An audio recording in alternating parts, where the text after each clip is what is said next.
على إبراهيم وعلى آل إبراهيم إنك حميد مجيد اللهم بارك على محمد وعلى آل محمد كما باركت على إبراهيم وعلى آل إبراهيم إنك حميد مجيد حمد بحد والخداي باكرام آكري ما داد مشتاق خاكرا حمد بحد والخداي باكرام آكري ما داد مشتاق خاكرا آكدر آدم دمدور حرا داد السفان جاترون حرا আলহামদুলিল্লাহ মহান আল্লাহ পাকের দরবারে লাখ কোটি শুকরিয়া যে মহান রব্বুল আলামিন আমাদেরকে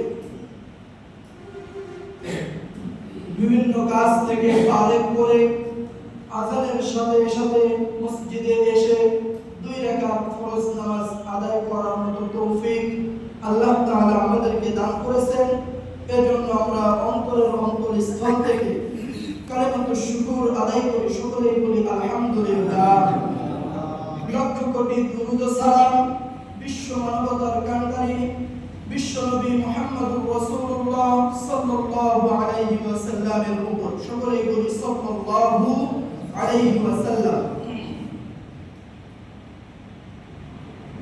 আলহামদুলিল্লাহ কোরআনে কারীম থেকে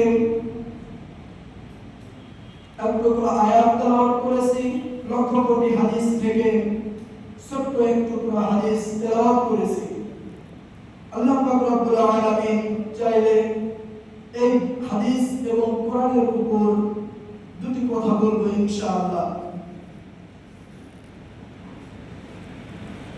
সর্বপ্রথম শুকরিয়া আদায় করি যে আল্লাহ তাআলা আমাদেরকে অনেক জুই ঝামেলা থেকে অনেক কাজ থেকে ফারেক করে 2 রাকাত সালাত আদায় করার জন্য মসজিদে আসতে পারেছি এজন্য আমরা শুকরিয়া আদায় করব আল্লাহ তাআলা শুকরিয়া আদায় করার ব্যাপারে কোরআন কারীমের মধ্যে বলেন বিসমিল্লাহির রহমানির রহিম লাইন শাকারতুম লাযীদান্নাকুম ওয়া লাইন কাফারতুম ইন্না আযাবি লাশাদীদ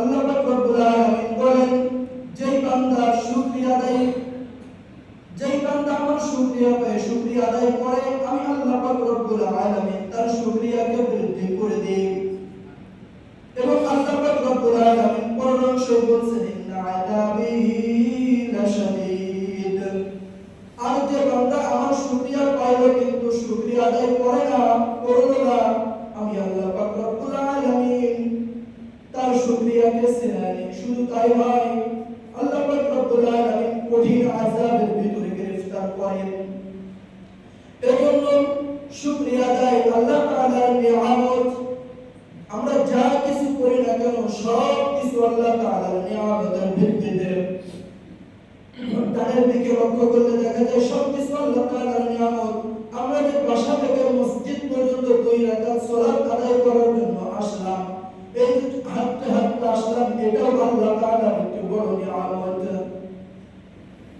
এজন্য সব সময় আল্লাহ তাআলার নিয়ামতের মধ্যে লিপ্ত থাকা শুকরিয়া আদায় করা যা কিছু করি না কেন সব কিছুর মধ্যে দিয়ে আল্লাহ তাআলার শুকর আদায় করা শুকরগুজারি করা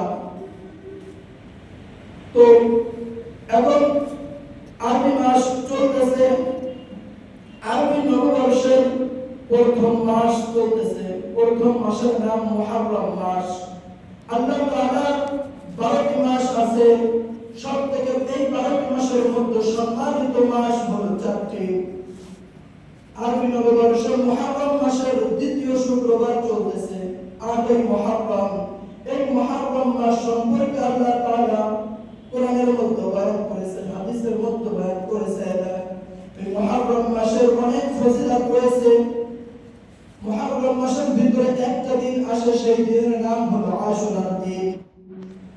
এই মুহররম মাস সম্পর্কে, আশুরা সম্পর্কে কিছু কথা বলবো ইনশাআল্লাহ। এই মুহররম মাস, আশুরার দিন, রোজা তাৎপর্য কি?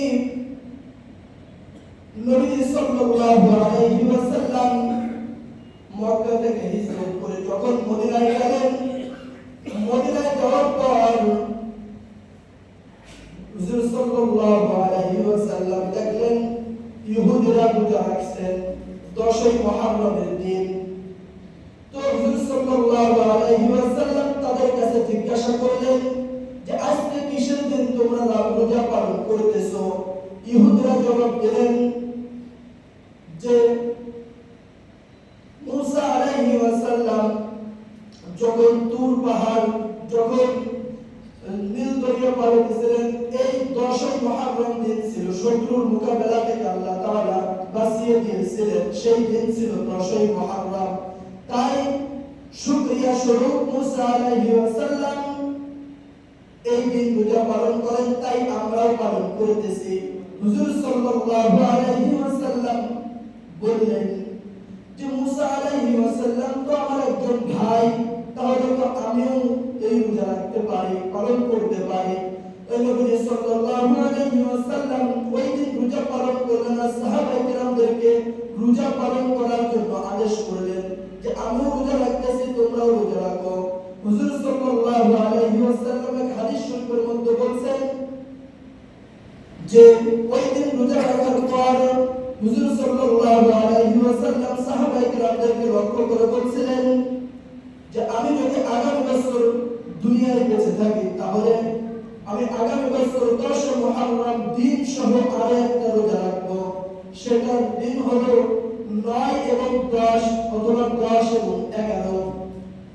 এই জন্য প্রিয় মুসলমানদেরকে বলবো, মাহে রমজান মাসের পর সব থেকে গুরুত্বপূর্ণ রোজা, সব থেকে আমলীয় রোজা হলো মুহররম মাসের একটি রোজা। এজন্য হাদিস শরীফের মধ্যে বলছেন আন আবি হুরায়রা রাদিয়াল্লাহু তাআলা আনহু قال قال رسول الله صلى الله عليه وسلم أفضل الصيام بعد رمضان شهر الله المحرم। হুজুর সাল্লাল্লাহু আলাইহি ওয়াসাল্লাম বলেন যে রমজানের রোজার পর সব থেকে গুরুত্বপূর্ণ রোজা মুহররম মাসের রোজা। হুজুর সাল্লাল্লাহু আলাইহি ওয়াসাল্লাম বছরে নিয়মিত 4টি কাজ করতেন, 4টি আমল করতেন। এই 4টি আমল কখনোই হুজুর সাল্লাল্লাহু আলাইহি ওয়াসাল্লাম থেকে ছুটে নাই। সেই 4টি আমল কি কি? 1 নম্বরে মুহররম মাসের রোজা, 10ই মুহররম। 2 নম্বরে জিলহজ মাসের রোজা। 3 নম্বরে প্রত্যেক মাসে 3টি করে রোজা রাখতে, 13, 14, 15 তারিখ আরবি মাসের। 4 নম্বরে ফজরের ফরজ নামাজের আগে যে 2 রাকাত সুন্নাত আছে, এই 2 রাকাত সুন্নাত কখনোই নবী সাল্লাল্লাহু আলাইহি ওয়াসাল্লাম থেকে ছুটে নাই। এজন্য ফজরের সুন্নাতের অনেক গুরুত্ব রয়েছে, ফজরের সুন্নাত পড়তেই হবে। তো 12টি মাসের মধ্যে 4টি মাস আল্লাহ তাআলার কাছে সবথেকে সম্মানিত মাস, সেটা হলো ধারাবাহিকতায় 3টি মাস, আর পরে হলো একটি জিলহজ, মুহররম আর রজব মাস। জিলহজ মাসের 9, জিলহজ মাসের আরাফার দিন 9 তারিখ রোজা, আর মুহররম মাসের 10 তারিখ রোজা। আল্লাহ পাক রব্বুল আলামিন এই রমজানের মুহররম মাসের 10 তারিখের রোজার ফজিলত সম্পর্কে বর্ণনা করতেছেন। যে ব্যক্তি মুহররম মাসের এই 10 তারিখ, 11 তারিখ বা 9 তারিখ, 10 তারিখ যে ব্যক্তি রোজা পালন করবে, আল্লাহ তাআলা তার পিছনের জীবনের 1 বছরের গুনাহকে আল্লাহ তাআলা মাফ করে দিবেন, কবিরা গুনাহ ছাড়া। আর তওবা করলে আল্লাহ তাআলা সঙ্গে সঙ্গে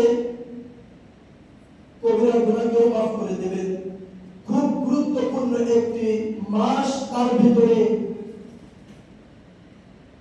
আশুরার দিন 10 তারিখ। তাই আজকে মুহররম মাসের 8 তারিখ চলতেছে, কালকে 9 তারিখ, পরের দিন 10 তারিখ। আমরা সকলেই নিয়ত করতে পারি ইনশাআল্লাহ। এই রোজার অনেক গুরুত্বপূর্ণ ফজিলত রয়েছে।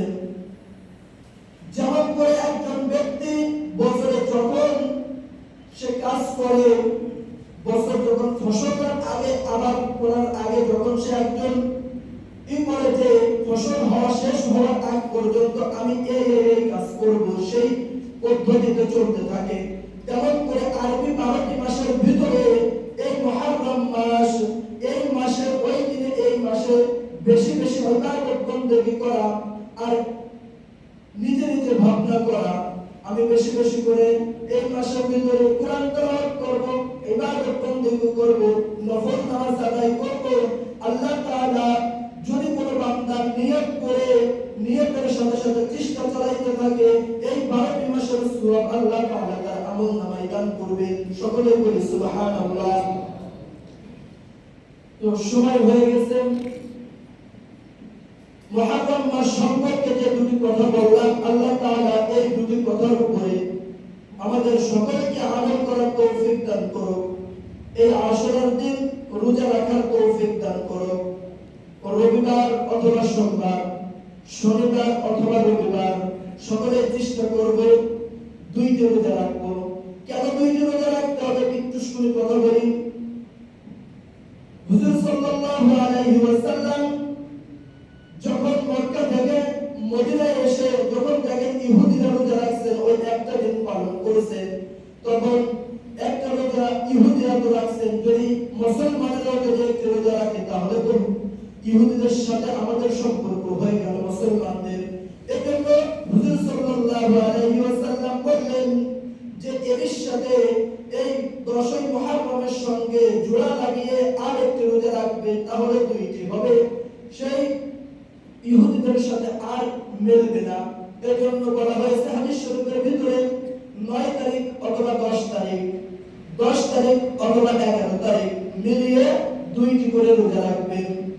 ইনশাআল্লাহ আল্লাহ তাআলা আমাদের প্রত্যেককে রোজা রাখার তৌফিক দান করুক।